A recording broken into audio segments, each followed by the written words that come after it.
Bien, muy buenas tardes, ¿cómo están todos? Como ya muchos me conocen, soy Grace Utani, responsable de la Bemuna del INSE. En esta oportunidad tenemos la segunda sesión ya del programa Creciendo Familiarmente. Este programa que está dirigido al fortalecimiento de las competencias parentales de las padres y madres, bueno, del INSE y también de los distintos distritos que nos acompañan hoy.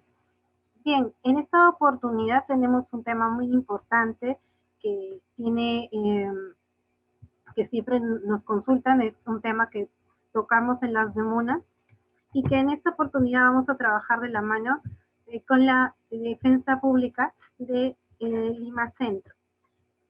Bien, vamos a, no es necesario que se anoten en el chat, nosotros al finalizar, unos 10 minutos antes, vamos a pasar un link para que puedan registrar su asistencia. De todo caso no puedan registrar su asistencia, no hay problema porque también el Zoom registra el tiempo que ustedes permanecen en la sala. ¿Ya? Que no hay ningún problema.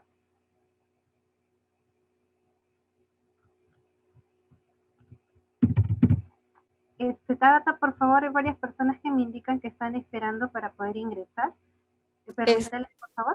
sí, Grace, ahorita ya no tengo a ninguna persona en la sala de espera. Voy a decirles que vuelvan a intentar, entonces. Bien, vamos a dar inicio. El tema de hoy son los principales procesos de familia. En esta oportunidad vamos a tocar los temas de alimentos, tenencia y régimen de visitas. Como saben, estos temas también los vemos en Demuna. Mayormente los trabajamos a modo de conciliación, pero en esta oportunidad nos va a acompañar, como les indicaba, la doctora Gloria Fausturlau. Ella es defensora pública de asistencia legal de la Dirección de Defensa Pública y Acceso a la Justicia de Lima Centro del Ministerio de Justicia y Derechos Humanos. Bien, muchas gracias por acompañarnos el día de hoy, doctora, y adelante.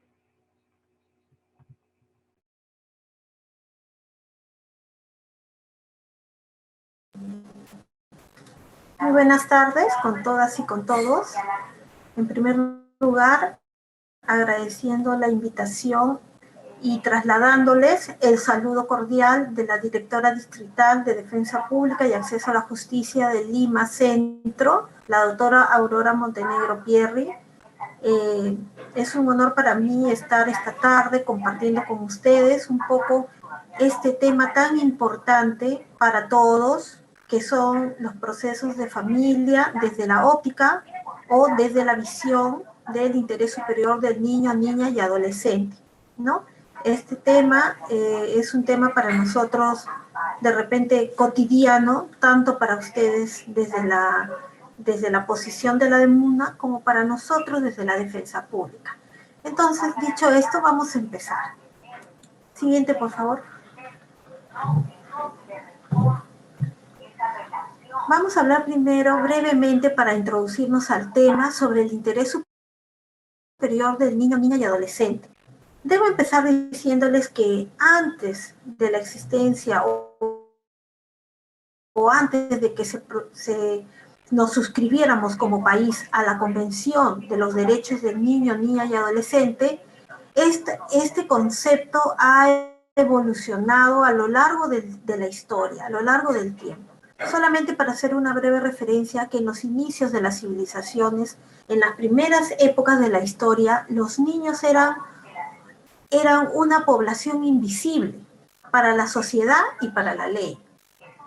No se hablaba de derechos del niño, niña y adolescente. Se hablaba tan solo tal vez del derecho del hombre y del ciudadano. Luego, posteriormente, se incorporó el derecho de las mujeres. Y luego, aún después, posteriormente, hablamos recién del derecho de los niños, niñas y adolescentes. Estos derechos fueron incorporados, fueron ya instituidos a través de la Convención de los Derechos de los Niños, Niñas y Adolescentes, y este interés superior del niño es uno de los pilares básicos de la doctrina de protección integral. La doctrina de protección integral de los niños, niñas y adolescentes implica que todos los niños tienen los mismos derechos, las mismas oportunidades que una persona cualquiera, o sea, que un ciudadano. los niños ya no se les considera menores, como se decía antes, porque no se les puede desconocer estos derechos. Por eso ahora hablamos de derechos de los niños, niñas y adolescentes, ya no de derechos de menores. ¿Y qué es este interés superior del niño, niña y adolescente?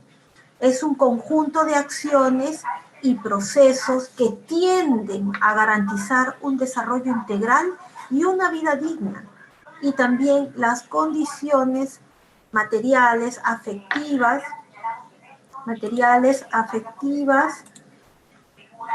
que permiten vivir a un niño de manera plena, de tener un desarrollo pleno y sostenible. Este principio del interés superior del niño tiene tres enfoques: como derecho, como principio y como norma.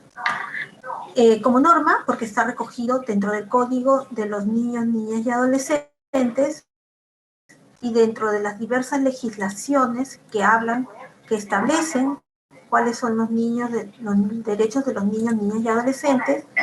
Como derecho, porque se debe tener en consideración que los niños, al igual que cualquier otra persona adulta, tiene derecho a la vida, tiene derecho a expresarse, tiene derecho a vivir en una familia, tiene derecho al nombre, a la identidad, una diversidad de derechos que deben ser respetados y garantizados por el Estado. Y como principio, ¿por qué como principio el interés superior del niño?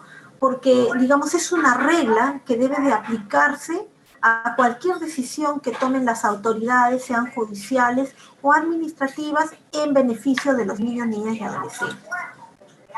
Siguiente, por favor. Dicho esto, entonces, vamos a ver cuáles son los principales procesos de familia. Los principales procesos de familia a los cuales nos vamos a referir en esta tarde son los alimentos, la tenencia y el régimen de visitas. Y empezaremos por el más amplio de todos, que es el derecho de alimentos. ¿Qué es alimentos? ¿Qué debemos entender por derecho de alimentos? El derecho de alimentos es un derecho humano de primer orden. ¿Por qué de primer orden? Porque es un derecho básico, fundamental para la subsistencia de cualquier persona, más aún de un niño, niña y adolescente. Recordemos que los niños, niñas y adolescentes están considerados dentro de los grupos en condición de vulnerabilidad, al igual que las mujeres, al igual que las personas de la tercera edad, al igual que las personas con discapacidad y diversos otros colectivos que son considerados en estas condiciones. Entonces, los niños, niñas y adolescentes tienen este derecho de alimentos como un derecho humano fundamental de primer orden. ¿Y qué es alimentos? No sé si podrían ayudarme con la diapositiva. Los alimentos, entonces, es todo aquello que es necesario para el sustento. ¿Y qué involucra? Muchas personas dicen, bueno, yo quiero que el Señor o que el Padre de mis hijos me dé para la comida, para el colegio, para la vivienda, y que también me pague el seguro, y que también aquello, y que también aquí.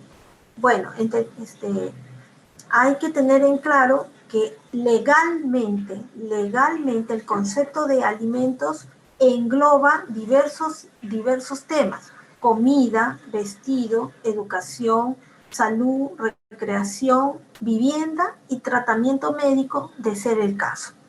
También debemos considerar como alimentos los gastos de embarazo de la madre, desde la etapa de la concepción hasta la etapa del posparto, ¿no? Recordemos que en muchas ocasiones hay mamás que acuden tanto a la DEMUNA como a nuestra institución a pedir que se les reconozca estos gastos, porque el papá, lamentablemente, durante la etapa de la gestación no la apoyó económicamente. Entonces, de ser así, estos gastos también el juez reconoce el 50% del valor de estos gastos debidamente sustentados. Siguiente, por favor. Entonces, siendo así, ¿quiénes son legalmente las personas que están obligadas a acudir a los niños, niñas y adolescentes con una pensión alimenticia? En primer lugar, los padres. los padres, sobre todo los que han reconocido a los niños, ¿no? Un niño que está reconocido por su padre, la mamá va con su acta de nacimiento a la DEMUNA y puede solicitar una conciliación para una pensión de alimentos. También puede acudir a la defensa pública para iniciar un proceso. En segundo lugar, a falta de padres, sobre todo ahora en esta época que nos encontramos de emergencia, donde muchísima gente ha fallecido a consecuencia de COVID. En segundo lugar, los hermanos mayores de edad. Los hermanos mayores de edad que trabajan o que tienen un ingreso también, a falta del papá o a falta de la mamá, pueden acudir con una pensión al niño, niña y adolescente. ¿Quiénes siguen en este orden? Los abuelos. Por ejemplo, recordemos que hay muchos abuelos que de repente son personas jubiladas, son personas que de repente tienen algún tipo de ingreso. Entonces, a falta de padres, a falta de hermanos mayores, los siguientes en ese orden serían los abuelos. Luego, de repente no hay ni papá, ni hermanos, ni abuelos. ¿Quiénes son los siguientes? Los parientes colaterales hasta el tercer grado. Aquí, ¿a quiénes encontramos? Encontramos a los tíos, sea por línea materna o por línea paterna. Luego dice el siguiente, otros responsables del niño o adolescente. Por ejemplo, hay casos en que a falta de padres, a falta de otros familiares, el niño de repente no está institucionalizado, quiere decir, no está en un albergue, de repente está viviendo con algunos otros familiares. Entonces ellos tienen esa condición de responsables.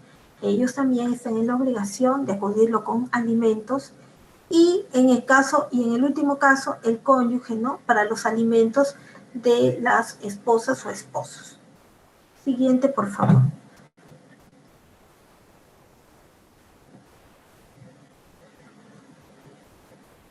Ahora, veamos cuáles son los criterios que se utilizan para determinar el monto de una pensión de alimentos. Sabemos perfectamente, porque la ley lo dice, que tanto el padre como la madre tienen una responsabilidad compartida en cuanto a la atención de las necesidades de los niños, de los hijos que han procreado. Pero de repente en la práctica vemos que se entiende que solamente uno de ellos es el que asume mayormente la atención de estas necesidades, y lo cual no es justo, ¿no? ¿Por qué? Porque tanto el papá como la mamá tienen la misma obligación de atender las necesidades de los niños. Entonces, cuando se inicia un proceso judicial, el juez, ¿qué es lo que toma en cuenta? Hay dos cosas importantes que el juez toma en cuenta. ¿Cuáles son las necesidades del niño, niña y adolescente, y cuáles son las posibilidades económicas del padre? Porque tampoco, o sea, el juez tiene que hacer un equilibrio, un balance entre lo que necesita el niño y también entre lo que el padre puede proporcionarle, ¿no? Muchas veces hemos visto, seguramente ustedes también, que llegan personas que quieren una pensión muy elevada de alimentos. Quieren que el papá cubra el 100% de las necesidades. Y lamentablemente eso no es así, porque la ley también le da una responsabilidad a la madre. Y en el caso contrario también. Si el padre es quien los tiene bajo su cuidado, es la mamá quien también tiene que colaborar para sostener las necesidades del niño, niña y adolescente. Entonces, este criterio es uno de los que tiene que primar legalmente para establecer cuánto es el monto que se va a fijar para una pensión de alimentos para un niño, niña y adolescente. Siguiente, por favor.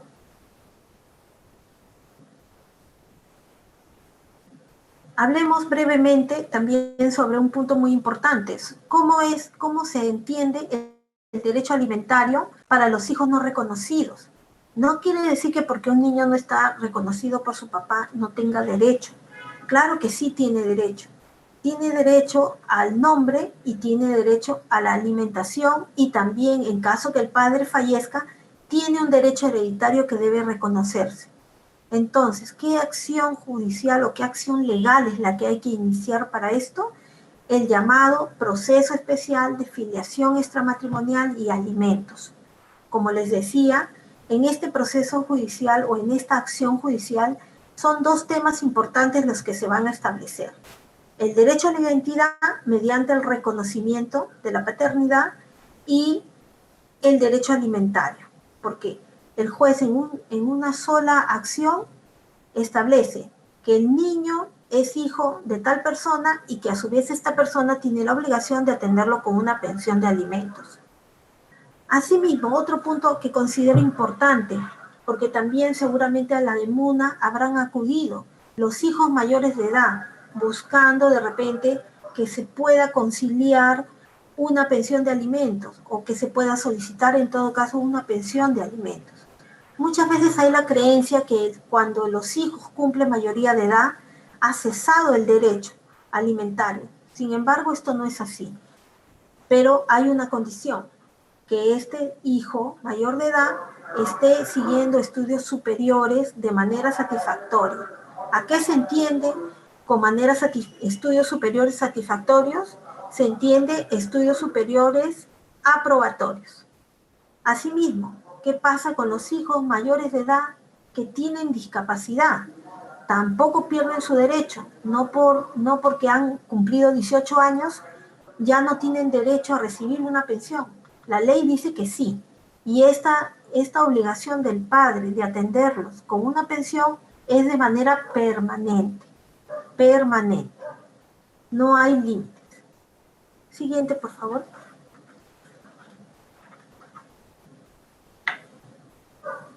Ahora, ¿cuáles son los requisitos que necesitamos para que se puedan demandar los alimentos? Básicamente, son la copia simple del DNI de la mamá, la partida de nacimiento del niño, aquellos documentos con los que se pueda demostrar los gastos, ¿no? Boletas de venta, recibos, de repente las constancias de estudio, los tickets, ¿no? Los tickets, de repente también, si en caso la mamá no tiene documentos con que demostrar al juez los gastos, puede firmar una declaración jurada detallando punto por punto cuáles son todos los gastos que involucra. También, por ejemplo, los recibos de agua, de luz, de internet, que ahora es tan fundamental para los estudios, ¿no? Todos esos documentos se pueden presentar para sustentar los gastos del niño.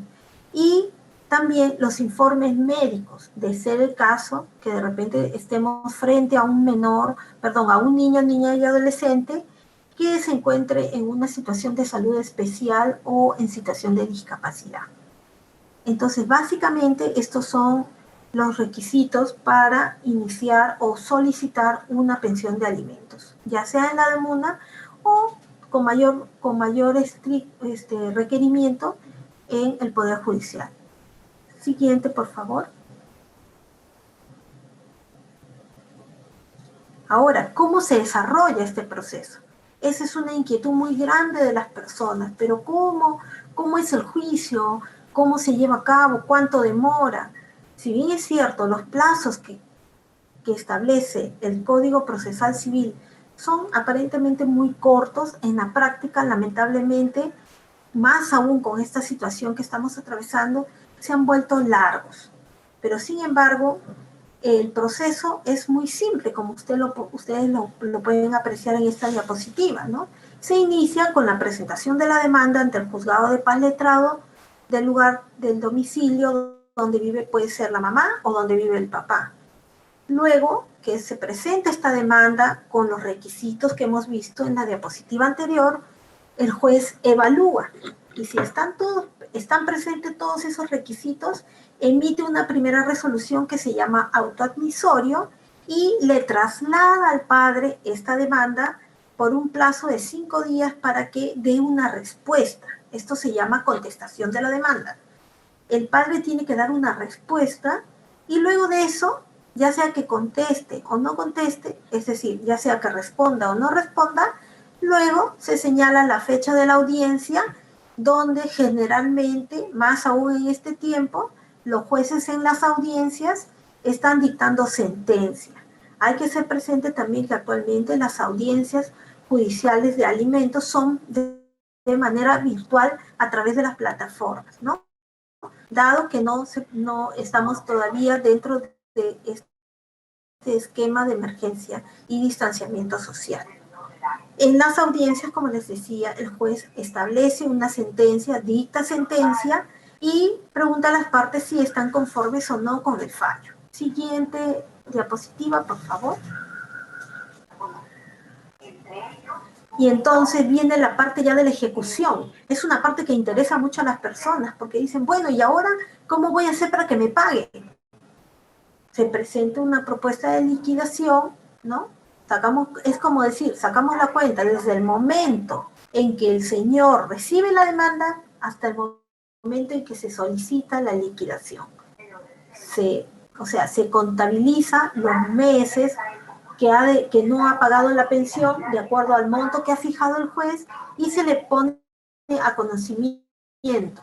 Luego, esa liquidación, como es una deuda, también está sujeta a que se le integren los intereses correspondientes.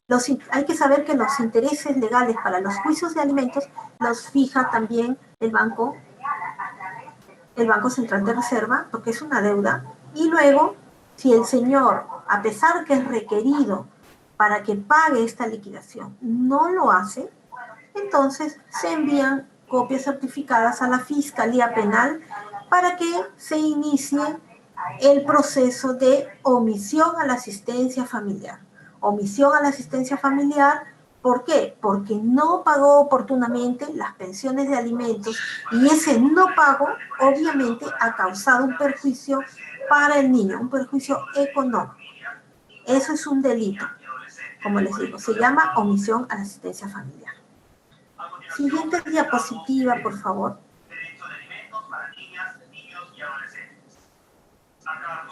Vamos a hablar ahora de otro tema que considero muy importante y muy sensible, que es el derecho a la tenencia y custodia de los niños. Como vemos en la imagen que he colocado, este derecho a la tenencia y la custodia, ¿por qué digo que es tan sensible? Particularmente, creo yo que es muy sensible porque lamentablemente muchos de los padres optan por tener a los niños como un trofeo. Cuando se produce la separación de una pareja, entonces viene la disputa por quién se queda con los niños. Y lamentablemente ellos no piensan, no se ponen a analizar que realmente ya de por sí esa separación ya les ha causado una afectación a sus hijos. Ya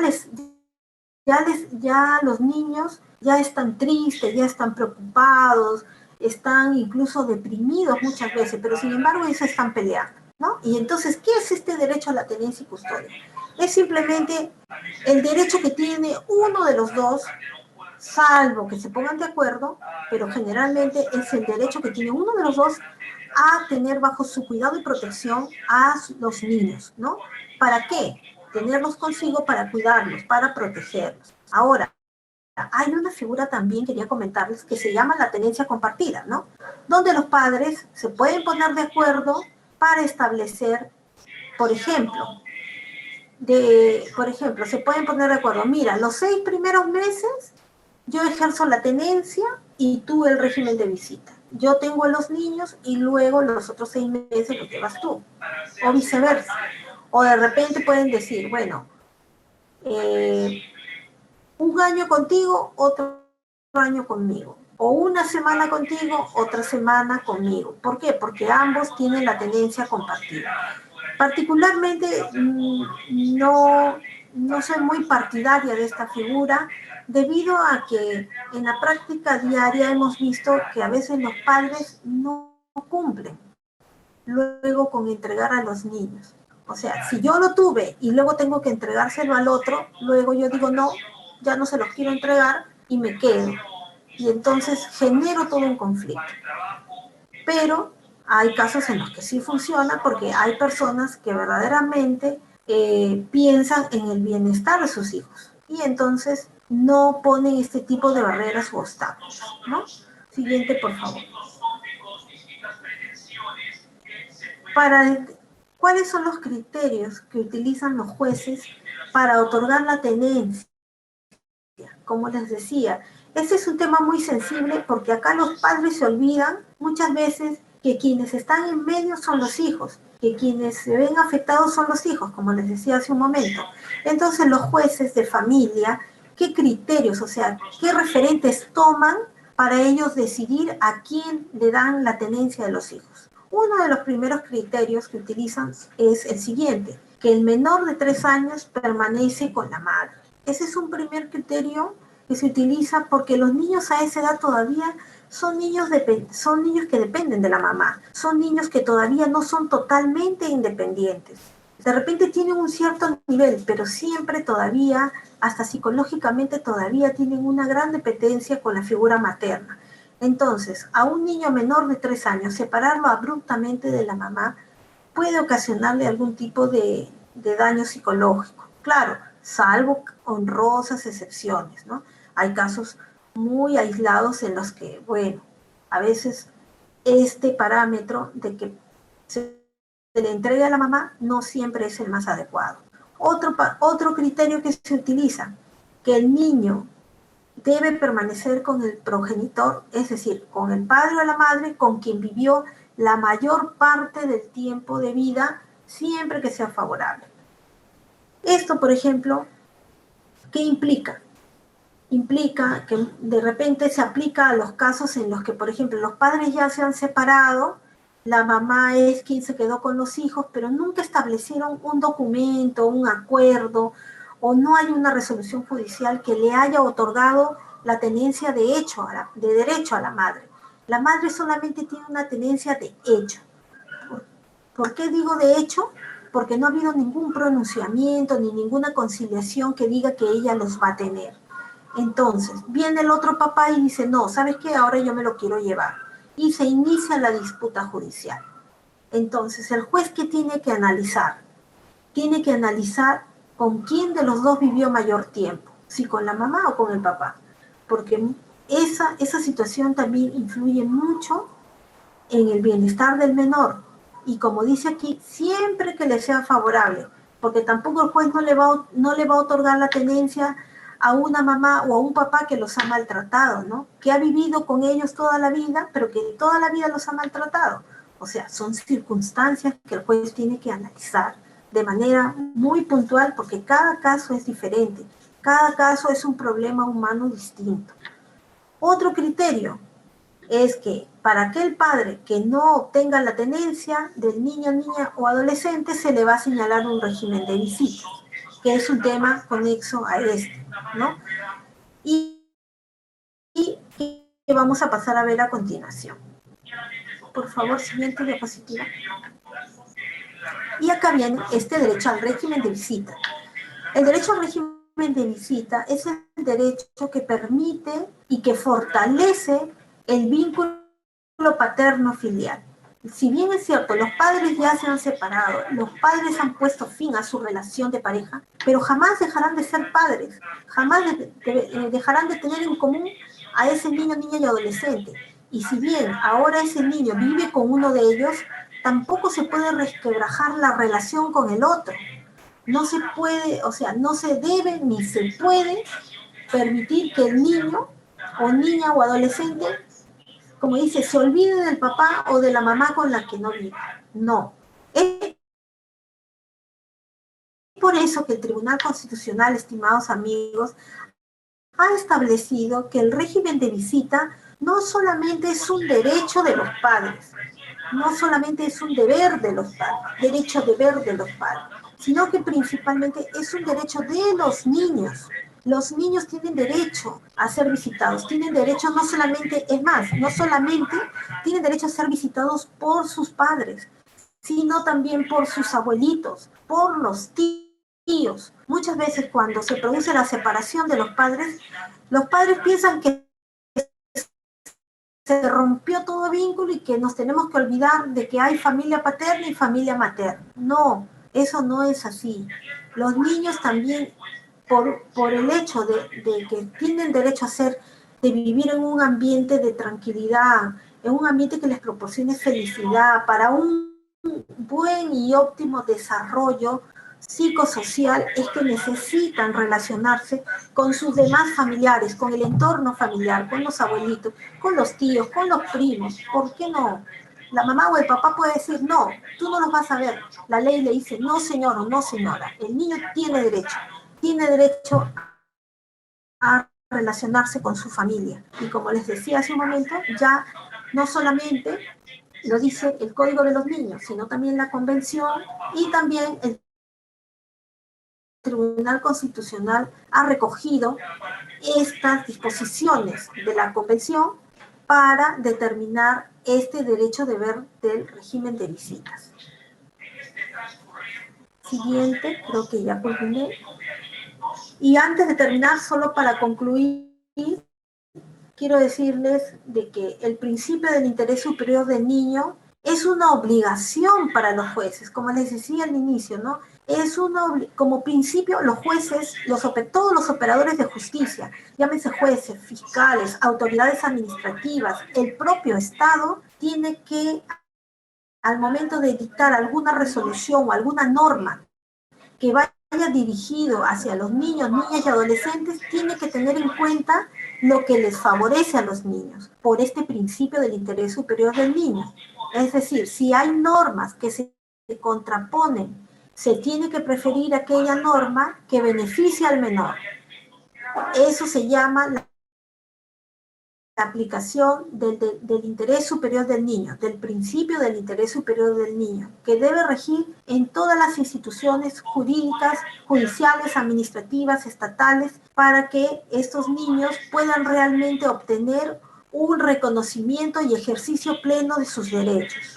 Y quiero terminar esta conversación con esta frase que me gustó mucho de Nelson Mandela, un gran político norteamericano, que decía: nada dice más del alma de una sociedad que la forma en la que trata a sus hijos. De acuerdo a cómo nosotros tratemos y criemos a nuestros hijos, tendremos también mejores ciudadanos, mejores futuros padres, futuras madres, y fortaleceremos las familias. Muchas gracias por su tiempo, por su atención, y quedo abierta a los comentarios y a las preguntas.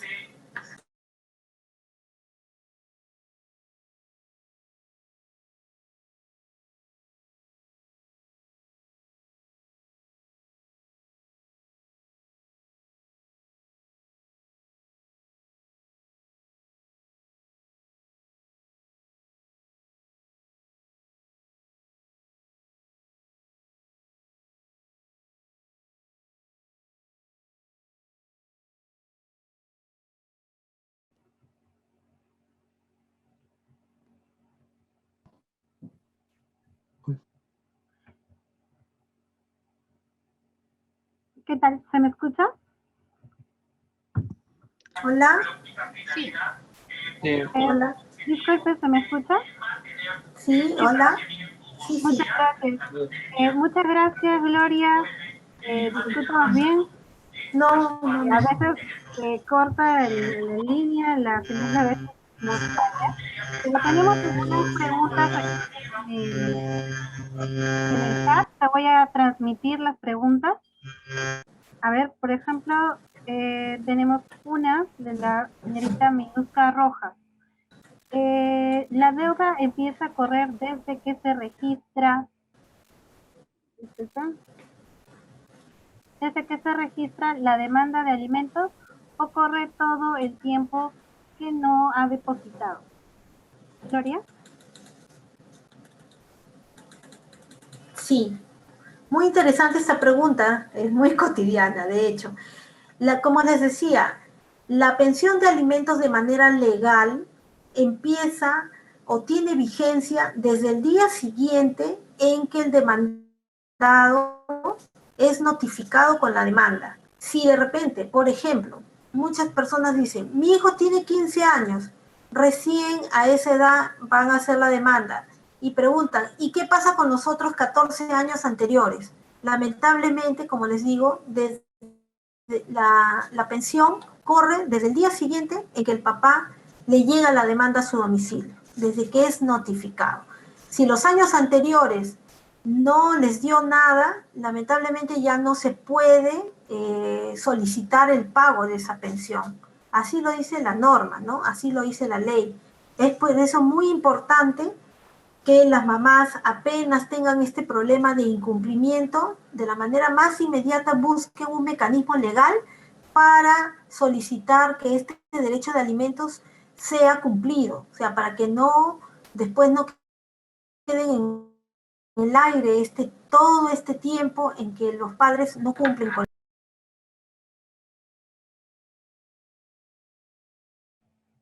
Muchas gracias, Gloria. También tenemos otra pregunta. En este caso, la pregunta es de la señora Sonia Flores y la consulta es la siguiente. En el caso de adolescentes, ¿cómo sería? Ellos ya pueden decidir, ya que siempre vivió con los dos padres. Bueno, básicamente consulta sobre la decisión de los adolescentes para decidir con quién vivir, ¿no? Esa sería la pregunta, Gloria. Gracias. Claro, es muy interesante porque esto entiendo que está referido, sí, ok. Entiendo que la pregunta va dirigida estrictamente al tema de la tenencia, ¿no es cierto? Claro, los niños, niñas y adolescentes hay una edad en la cual ellos ya pueden expresar su opinión ante el juez. ¿Por qué? Por este derecho que tienen a ser oídos, derecho del niño a ser oído. Entonces, los niños, niñas y adolescentes dentro de los procesos de tenencia, efectivamente, el juez les pregunta, les hace preguntas, cómo viven, cómo se llevan con su papá, cómo se llevan con su mamá, y llega un momento en que les pregunta con quién quiere vivir. Y los niños se expresan, los adolescentes con mayor razón se expresan. Sin embargo, quien decide es el juez. ¿Por qué? Porque el juez toma en cuenta lo que ellos dicen, pero el juez también toma en cuenta las demás pruebas que presentan los padres que están solicitando judicialmente la tenencia. Entonces aquí viene algo muy importante, la aplicación del principio del interés superior del niño. ¿Por qué? Porque el juez tiene que decidir en base a las pruebas, en base a lo que dice el niño y también en atención a qué es lo mejor para ese niño, niña y adolescente. O sea, el juez hace un análisis de todo en conjunto y en base a eso toma una decisión.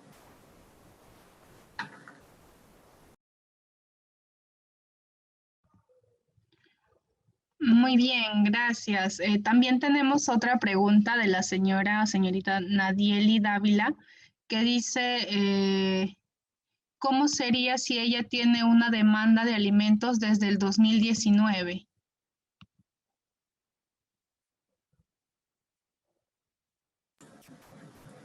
Ya, la señora Nadieli tiene una demanda de alimentos desde ese año. Bueno, si ella le parece bien, podría ponerse en contacto con nosotros o conmigo para poder conversar en extenso sobre este tema y ver a través de la página web del Poder Judicial cómo se ha estado llevando su proceso y si requiere nuestra ayuda, nuestro apoyo legal, con mucho gusto se lo vamos a brindar. Si gusta, que me deje por mensaje o a través de Grace su teléfono para yo poderme contactar con ella y poder brindarle el apoyo legal que necesita. Genial, muchas gracias. Tenemos otra pregunta de la señora María del Pilar Arroyo que dice, en cuanto a tenencia compartida, ¿esta puede ser interdiario? Bueno, a ver, en realidad estos criterios de tenencia compartida son un poco complejos, ¿no? Si tiene que verse realmente que no le afecte al niño, niña y adolescente. ¿Por qué? Porque también esto de estar un día con él, otro día con la mamá y mañana con mi papá y mañana con mi mamá, o sea, puede generar incluso una situación de inestabilidad emocional a la larga para el niño, ¿no? O para el adolescente. De repente, si es que los padres desean arribar a un acuerdo sobre la tenencia compartida, sugiero que sean por periodos de tiempos más concretos, más largos, más determinados. Entre que sea de manera interdiaria, personalmente lo veo como que es un poco inviable. No quiere decir que no lo puedan hacer, porque ellos son los que se van a poner de acuerdo, pero hay que analizarlo también desde la óptica de qué es lo mejor para el niño, ¿no? ¿Qué es lo que le favorece? Entonces, les sugeriría que lo piensen y que lo reformulen en todo caso. Doctora, una pregunta. Buenas tardes. Sí, buenas tardes.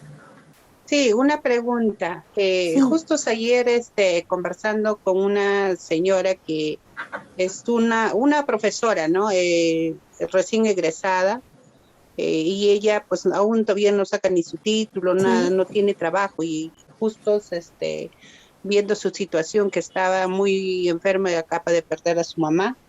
Entonces ella tuvo un hijito, me cuenta, pero lo cual hasta ahorita, los 5 años que tiene el niño, no le pasan nada de ni pensión de alimentos. Entonces yo le dije, pero ¿por qué no has hecho una denuncia o una conciliación en la DEMUNA? Y ella me dice que sí había hecho, o sea, al juzgado de familia de Chosica, pero que lo han archivado su caso. ¿Y cómo vendría a ser eso para aperturar? Porque no le está pasando ninguna pensión, ya son 5 años, y ella también está en la necesidad porque ahorita está enferma.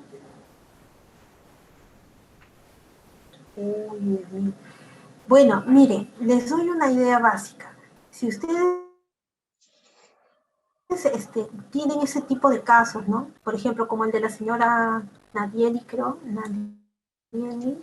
Nadieli, y de esta señora que de repente requiere saber qué pasó, le agradecería que me los haga llegar para poder revisarlos y poderle dar un alcance. De repente probablemente se lo han archivado. Pienso yo que de repente no fueron a la audiencia, las partes no se presentaron a la audiencia, o de repente porque faltó algún requisito, de repente a la señora le pidieron que alcance algún documento y no lo alcanzó oportunamente, entonces lo archivan, ¿no? Antes, que quiero comentarles de que antes de esta situación de emergencia, cuando las partes no iban a la audiencia, por alguna razón no se presentaban a la audiencia o llegaban tarde, el juez inmediatamente archivaba el caso.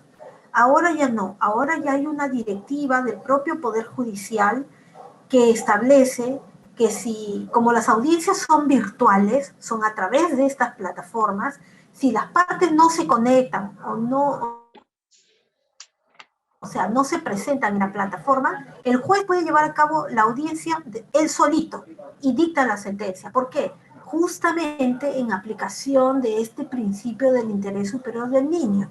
¿Por qué? Porque si lo archiva como se hacía antes, ¿quién se perjudica? Es el niño, ¿verdad?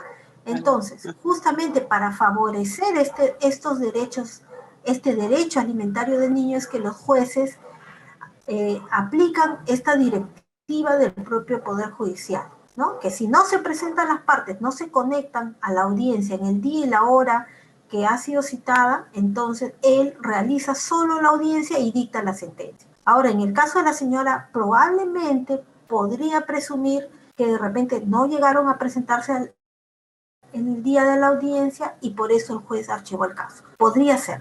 Sería cuestión que de repente la señora nos alcance el número de expediente para ver si podemos revisarlo a través de la página web y darle una orientación, y si en caso necesita iniciarlo, por supuesto, la defensa pública con mucho gusto le va a brindar el asesoramiento legal.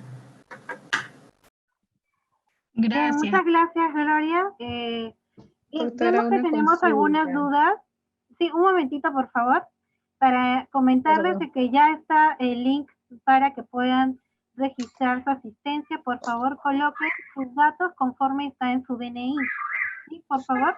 Y respecto a las consultas, respecto a casos en particular, como ustedes conocen, en el caso de nosotros, la DEMUNA del INSE, nosotros atendemos los casos de alimentos, tenencia y régimen de visitas a través de la conciliación. En primer lugar, se trabaja a nivel de conciliación si es que ambas partes tienen ese ánimo de conciliar, quieren ponerse de acuerdo. Cuando no hay esa facilidad de una u otra de las partes, en ese caso nosotros también recabamos el caso con los datos que ustedes nos proporcionan y lo derivamos para que la defensa pública del Ministerio de Justicia, en este caso tenemos a la representante, la doctora Gloria, va a poder atender sus casos. Por lo tanto, yo aquí les voy a dejar mi celular el número también de las atenciones. Este número es para los casos que estén en LINCE, ¿sí? Y todos los distritos del Lima Centro. También, este número es para LINCE nada más, pero la atención de la defensa pública es para todo el Lima Centro. Ahora, para hacer la recepción de sus casos, lo realizamos a través de WhatsApp con los datos que ustedes nos brindan y luego se deriva el caso de manera formal a la defensa pública para que ellos tomen el caso, ya sea para el seguimiento de la demanda o también para iniciar una demanda desde cero, dependiendo del caso que sea, ¿no? Ya sea alimentos, tenencia, régimen de visitas, o filiación y alimentos, ¿no? Todo eso se ve ya casos en particular y de manera interna lo podemos manejar. Ustedes nos pueden escribir este número y por ese medio hacemos el intermediario para poder atender estos casos. Vamos a responder 2 preguntas más del chat nada más para poder ir cerrando. Y era la que quedaron anteriormente, ¿dónde está? Ajá.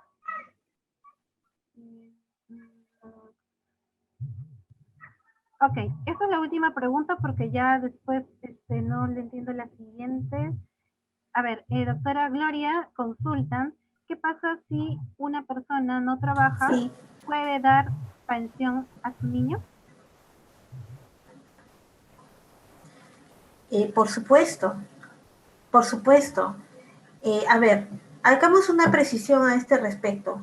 Una cosa es tener un trabajo permanente, dependiente, como quien dice, en planilla, y otra cosa es tener un trabajo independiente, ¿no? Mucha gente dice, no, es que yo no tengo trabajo. ¿Por qué dice que no tiene trabajo? Porque no está en una empresa, no, pero tiene un trabajo independiente. Ahora, mucha gente alega, sobre todo los papás alegan, no, pero es que yo no trabajo, yo no le puedo pasar nada. Pues eso no es correcto. Legalmente eso no es correcto. Aunque este señor no tenga un trabajo permanente, igual tiene la obligación de atender las necesidades del niño. ¿Por qué? Por la paternidad responsable. La paternidad responsable, acuérdense de eso, ¿no? Si él, el padre o la madre, tienen un hijo, se comprometen a procrear un hijo, tienen que atender sus necesidades, no pueden dejarlo así, alegremente decir, porque yo no trabajo en una empresa, entonces no le voy a dar, no. Sí tiene que brindarle, tiene que hacer los esfuerzos. Y es más, les comento que en las audiencias, cuando los demandados dicen, no, es que yo no tengo trabajo, yo no puedo pasar pensión, los jueces les dan tal jalón de orejas que a la larga, sí o sí, el juez determina una pensión de alimentos para los niños. Así es, Gloria, la doctora tiene toda la razón. Todos, en este caso, no importa si una persona o el papá o la mamá no tienen los recursos, pero de una manera u otra tienen que ver la manera de cumplir con su responsabilidad como padres. Ahora, también veo un poquito de dudas en el chat. No confundamos la denuncia con la demanda. Las denuncias son a nivel penal para, digamos, son respecto a faltas o a delitos, ¿no? Y en el caso de las demandas es lo que estamos hablando en esta charla, es respecto a la demanda de alimentos, a la demanda de tenencia, a la demanda de régimen de visitas. También nos hacen una consulta ya respecto a la última ya, que es de Sonia Flores, y nos hace la consulta si en un acuerdo sobre la pensión, un ratito, no nada más tiempo se me da, ya. En un acuerdo sobre la pensión que se le dará a los niños, ¿es necesario hacerlo mediante un documento? Gloria, por favor.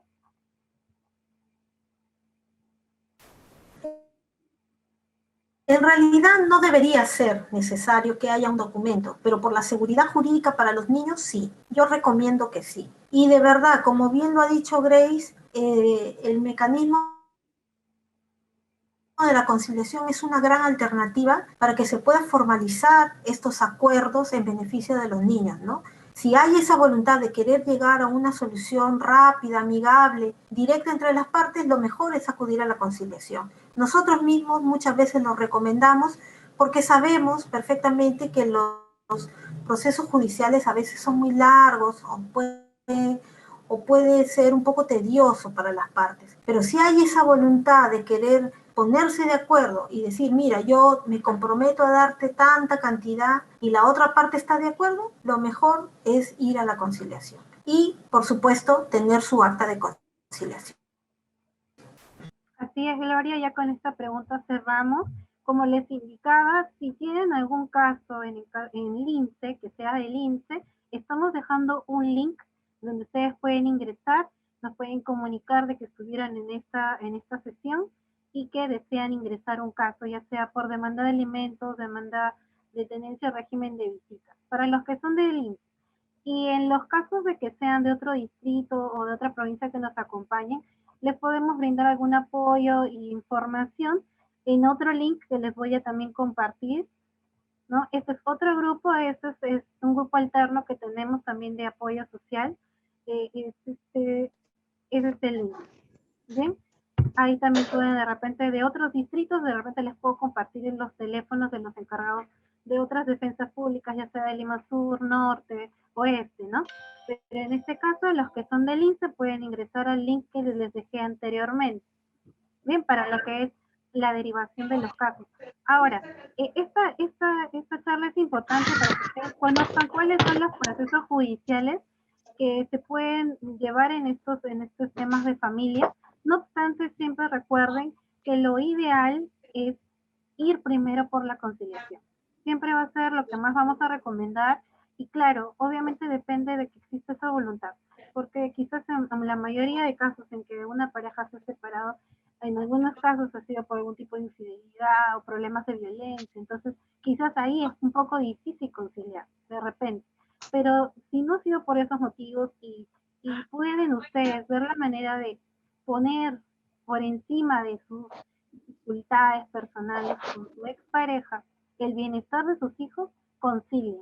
Los requisitos para conciliar son mínimos, porque mayormente, al menos en el caso de la DEMUNA y también tengo entendido que de Defensa Pública, no pedimos ningún documento original, ¿no? Son copias que nosotros mismos les proporcionamos aquí, mostrar sus DNI, las partidas de nacimiento y realizamos la audiencia debidamente programada, no demora más de 1 hora y ustedes ya salen con un acta de conciliación que es tipo una sentencia, ya tiene calidad de cosa juzgada, eso que quiere decir que ya es como una sentencia que el mismo juez puede emitir en el proceso de alimentos o en los demás procesos de los que estamos hablando, pero en un día.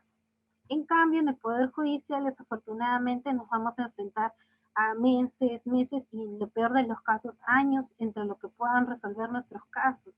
Entonces, siempre vamos a recomendar que ustedes ponderen y traten de ver la manera de poder llevar una relación adulta, responsable con su expareja para que puedan seguir coordinando en beneficio de sus hijos. Porque no solamente es para pasar la tenencia, también es que pasar los alimentos, sino también para que el papá y la mamá que no está a cargo de los niños pueda ver a sus hijos. Que eso viene muy seguido, que hacen la pregunta, pero si no está pasándome la pensión, entonces no le dejo ver. Eso tampoco puede ser. Eso es un derecho que, como ya mencionó la doctora, no solamente es de los padres, también es de los hijos ver a sus padres con los que no viven. Entonces no tomen a los hijos como un medio de venganza contra otra pareja, que eso es lo que suele ocurrir. Y aun cuando la persona pueda ser quizás muy consciente y muy responsable y pueda querer mucho a sus hijos, puede pasar, ¿no? Nadie está libre de que pueda sentir estas cosas y que de alguna manera pueda hacer este acto sin darse cuenta, ¿no? Pero siempre es bueno dar con el tiempo, consultar, buscar información y tomar la mejor decisión en favor de sus niños, niñas y adolescentes. Sí, entonces ya estamos cerrando la sesión. Ya tienen ustedes el link para poder registrar su asistencia. Si no lo han podido hacer, no se preocupen porque el Zoom también registra la asistencia y vamos a tener el nombre de todas las personas que han participado, no hay problema. También les comunicamos que tenemos una próxima sesión sobre lo que son temas de riesgo de desprotección familiar, que es un procedimiento administrativo que solamente ve la DEMUNA y que es muy importante en estos momentos que actualmente la DEMUNA del INSE ya está acreditada para atender estos casos, como muchas DEMUNAs también de Lima, pero implica otro trabajo, otro tipo de procedimiento que se realiza y que también es importante que ustedes conozcan. Bien, hasta este momento ya no tengo más consultas y las que están pendientes van a quedar en el registro. Entonces vamos a ver la manera de absolverlas y mandarlas al grupo.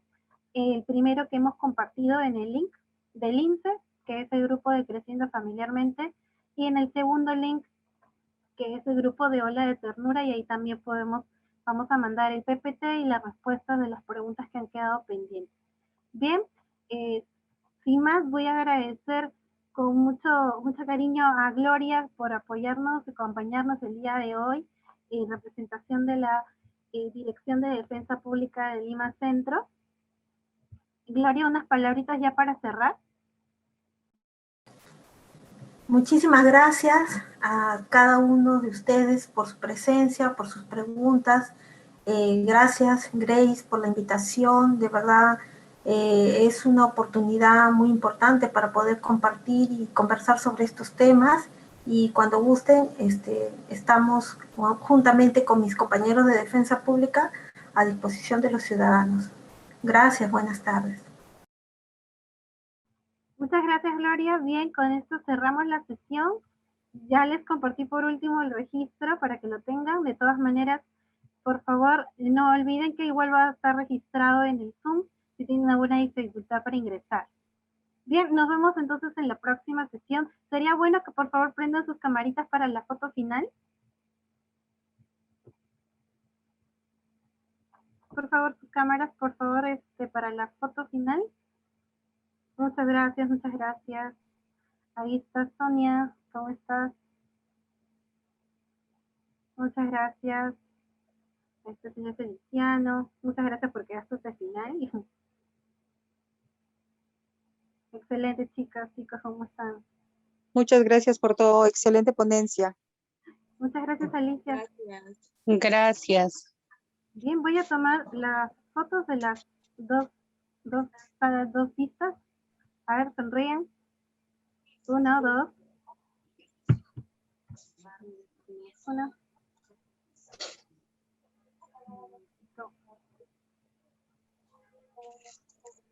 De la segunda, por favor, ahí están. Sigan encendiendo sus cámaras para poder verlas. En la segunda, acá está. 1, 2, 3.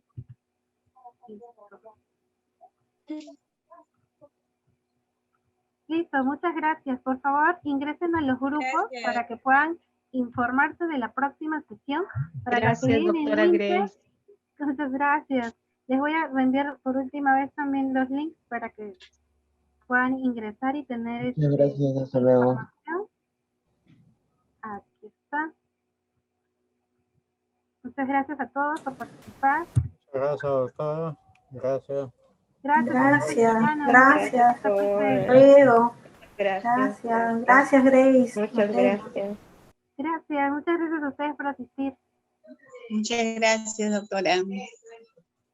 Hasta luego. Muchas gracias, Uni. Muchas gracias, Uni. Doctora, de Defensa Pública, el teléfono, porque la señora es de Chosica. Miren, por eso yo les comento que aquí les estoy enviando el link de Ola de Ternura. Todas las consultas, háganmelas por ahí. Yo les voy a conseguir los teléfonos de la Defensa Pública de otros distritos. Para que puedan ustedes registrar su caso. Gracias, doctora. Igualmente, muchas gracias a ustedes. Los esperamos en la próxima sesión.